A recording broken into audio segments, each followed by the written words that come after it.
Guys, Andrew here from AltMed. I've got my buddy here, Mitch from AltMed too, and we're going to be doing a bunch of podcasts, sort of little video clips where we do a basics of cannabis, just to bring everyone up to speed. We're very excited about the space. You'll probably come to learn that from listening to us. But this is our first episode, so thanks so much for tuning in and joining us. We'll kick it off today. Oh, yeah, Mitch, you must be excited to be here. I am actually. I'm just happy to. I think this is going to be good. It's going to be more of a casual chat, actually, something where we just get to have people on in the weeks to come and just chat about all things cannabis, especially in Australia, where the let's say legislation around it is dubious at best. Not dubious by the standards they put up. All I heard was doobie, but yeah. Very dubious, no, but very difficult for the average person to navigate. So we're going to try and demystify some of it, talk about the absolute basics and get into some of the more intricate parts as well, and just have a little delve, have some guests on, have a bit of a yarn, and do what we do best. I like it. And it's kind of one of those things where Mitch and I would be doing this any old day. So the only difference is we've set up a camera. So sit back. It's actually kind of true. Make yourself comfy. And we're going to do a bit of a basics of cannabis education today, a bit of the 101. So for those more advanced, you might want to skip this one, but it might be a good refresher for you anyway. So Mitch, listen to us chat. Oh, who wouldn't? Who wouldn't want to hear that? So, all right, straight into it. Question. So we've got a bit of a list here, just a few topics to kind of go on, and I guess we can just extrapolate so it comes off less rehearsed. Yeah. Okay. Well, yeah. What is cannabis actually? Do you know? I mean, I guess we've been importing it now for a while, so legally, of course. But we should probably know what it is, I guess. Yeah. Well, I've heard the odd thing about it, but no, cannabis is a flower. Its scientific name, I believe you actually know the answer to. Which throw me under the bus. Yeah. ACA, the genus. Apologies if we're not saying that right. We're not. Apologies, got it wrong. Clearly, it's not a good start. Not a good look if we did.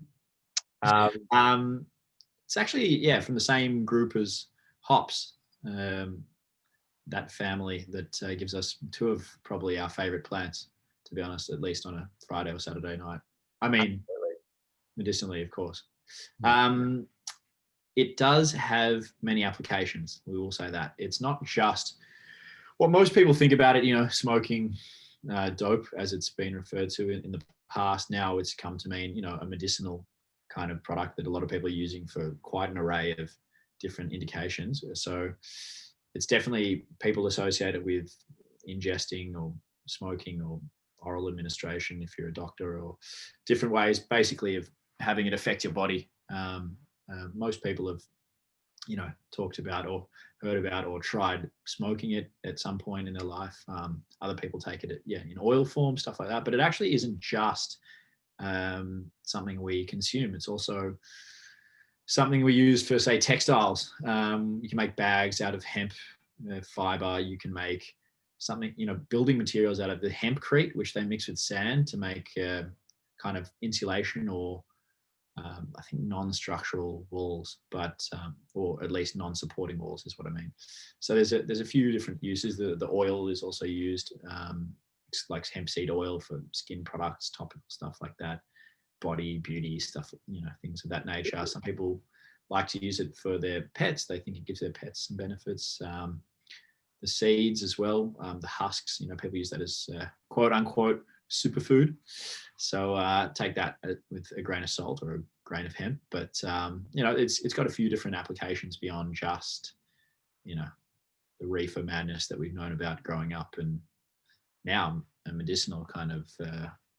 I think people use it a little bit broadly, like a kind of wonder drug at the moment. But it definitely is a wide array, but a wide array of applications. But I don't know if it will cure everything the way some people seem to doubt it. Look, there's not much that I think we've established there's not much it can't do, which is great. And very, very diverse and wide-ranging applications for it. But I suppose, as you would have guessed from the name of our website, AltMed, we're interested in the medicinal side particularly. Although, you know, if I ever need to build a house and I don't need to support the roof, I might look into that product you were describing, Mitch. But so from a, like, what, as you said, people associate cannabis, weed, Mary Jane, whatever they call it, with smoking, recreational use. But what about medicinal cannabis? Can you maybe take us through that? Yeah, absolutely. There's the medicinal side of things, and we'll be getting doctors on in the weeks to come, and pharmacists and kind of the likes of that, who have a little bit more of the medicinal knowledge and an actual doctor's degree behind them. So just, this is a very introductory, very overview type thing. But the medicinal side has really been taking leaps and big strides in the recent times, especially in Australia and especially in the EU and North America. You're seeing a lot of people using medicinal or cannabis, generally hemp, CBD and THC, for different indications to really give them relief that potentially other medicines didn't. So, you know, traditionally you're seeing it used for stuff like pain and inflammation, sleep, memory type indications, digestion, immune function. That's all stuff I've just read off my list to remind me. But no, we definitely do see that. And you see it in a range of forms. So you're not just seeing it as in the smoking flower, although you are seeing it in that form, but you're also seeing it in oil form. So you're seeing it as like a tincture. A lot of people will be familiar with that, a tincture they put under their tongue, and then it gets processed orally rather than, you know, in the lungs. You're seeing it in that form by both an oil product, a distillate product, which is used more sparingly and potentially more aligned with, again, they use it heavily in Europe and America with vaping. So you get that honey-like product that people use in that form. You're getting water-soluble kind of isolate products like that some people are using in drinks. So they use that in beverages in the States or in the EU as well. So it's kind of, it's basically, it comes in, cannabis when used as a medicine comes in many different forms and can be used to treat many different indications. But of course, we stress, as we will throughout this series, that ultimately it's the doctor's call. We don't wish to use this site to promote anything or make any claims about medicinal cannabis. But of course, you know, there's a growing body of research about its use medicinally, and we're sort of keen to tap into that. But no, that was great, Mitch. Thank you for taking us through that. So what then, if I am, let's say, prescribed a tincture oil bottle, like the one you were describing in the sort of the small amber bottle with the pipette to do my little oil droppers. What is going on there? What is it about the medicine how does it interact with my body? Again, I feel the need to disclaim at the moment, especially in Australia. I thought that too, but I think it's obvious because we're not wearing like those doctors' coats. We haven't got a stethoscope around. I mean, I could wear it next episode if you want. You could. I still wouldn't. You know, you're kind of a lawyer, so you need to make sure that you act with the utmost integrity. So I probably wouldn't do that if I were you. In saying that, yeah. We aren't doctors, but we can talk briefly, and we'll get people with more knowledge to talk about this later. But essentially, you've got an endocannabinoid system within our bodies. It's a biological system which interacts with cannabinoids. There's quite a few. There's the endocannabinoids are they occur naturally in our body. So they're cannabinoids that our body produces naturally, and then you have phytocannabinoids which come from plants. So there's actually quite a lot of phytocannabinoids. Two that you might have heard of would be THC and CBD. They're the most well-known ones. But then there's a whole bunch of minor cannabinoids that have all different roles that we're starting to see the research come out of. They have different kind of different effects on the body, essentially. But I guess we really want to hone in, or at least in an introductory podcast on THC and CBD and maybe explore those two first. Hmm. So yeah, out of interest, I mean, you're basically saying that the body, in the same way that it has other receptors for other drugs like opioids or other things. So we naturally have a biological system inherently within our bodies that interacts with the active compounds in the cannabis plant that are used in that medicinal context, but I suppose as well in the recreational as well. yeah, absolutely. But I'd love to have this explained by somebody with the medical background in subsequent podcasts, I reckon, just so we get it from the horse's mouth. But we can talk a little bit about THC, but yes, you're correct essentially. And THC is probably the one that most people know of, the one that most people associate cannabis with, the all too familiar getting high scenario. So, you take, and I can, not from Australia, but I lived in the States for a while and in the EU, and it's pretty rife in certain parts there, especially in the States. So I did happen upon a marijuana joint. It's that high, it gives you that high psychoactive experience where you feel a kind of sense of euphoria, but then a whole bunch of other feelings as well. Hunger, I believe, is one of them. Hunger, is that one you're familiar with? I've heard it said. Yeah, well, I have heard it said too.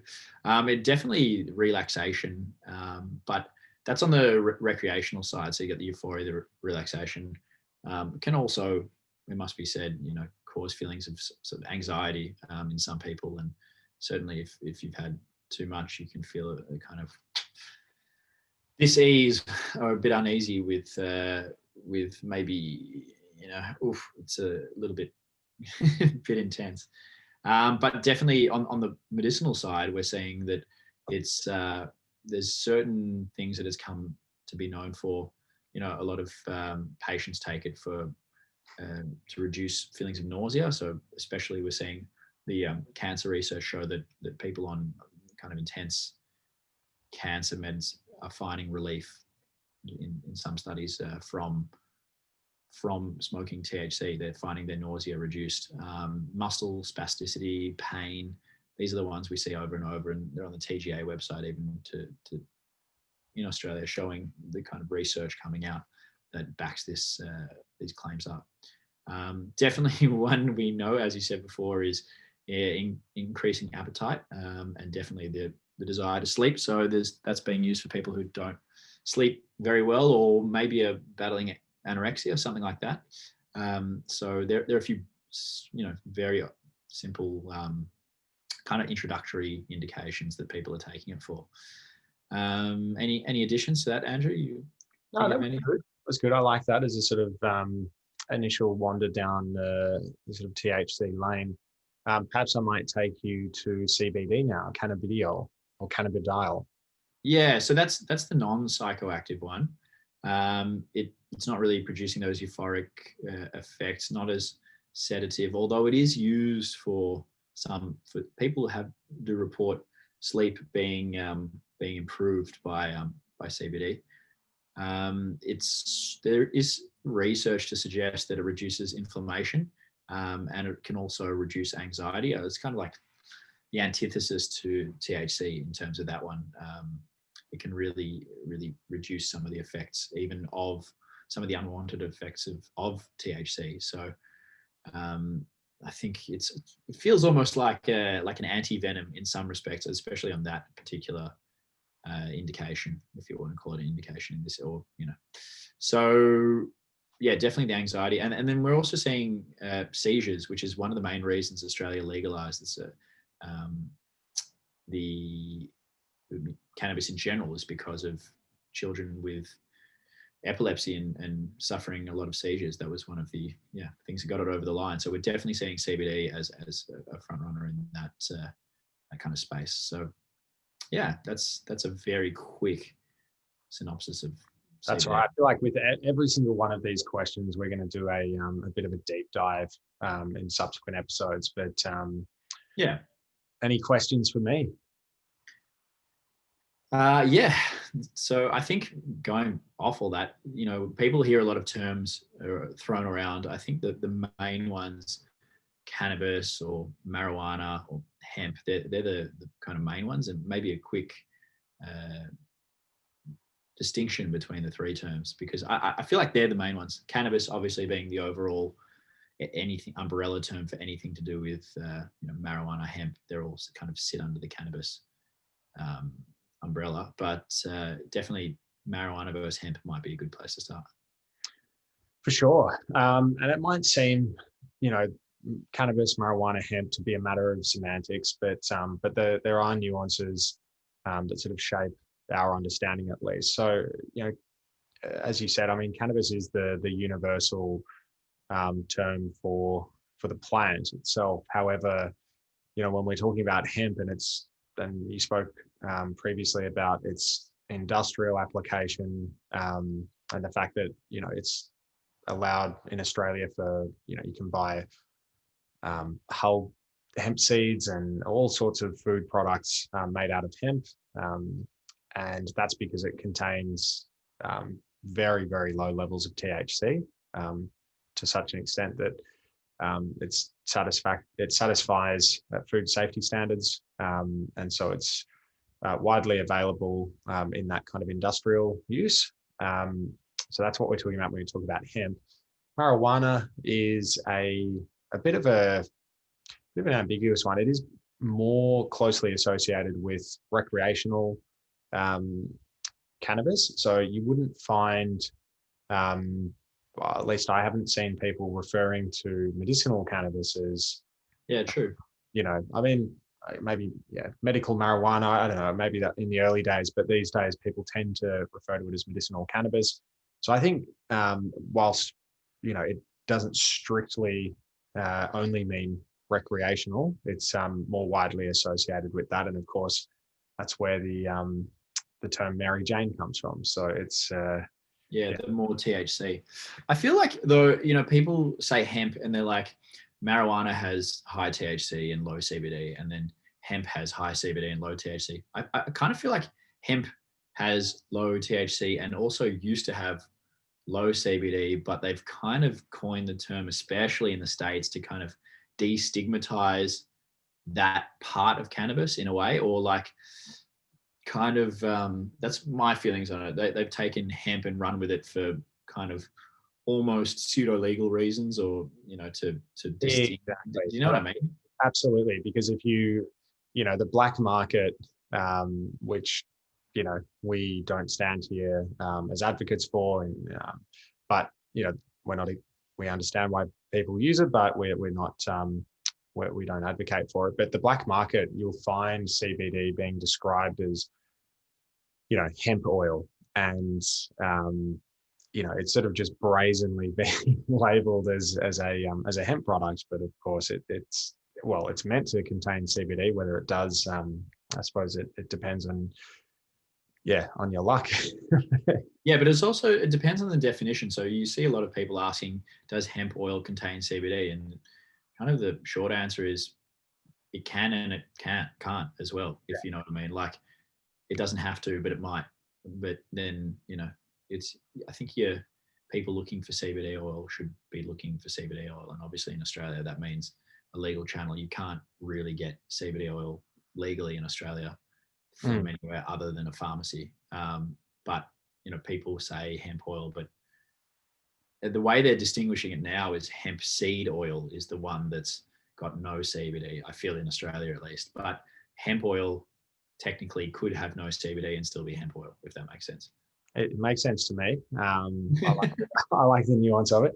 Not bad for our first episode to take everyone into that realm. But no, thanks so much for tuning in, everyone. We're going to leave it there for today, but trust me, there's plenty more to come. What might be coming up next, Mitch? Have you got a bit of an eye on the horizon?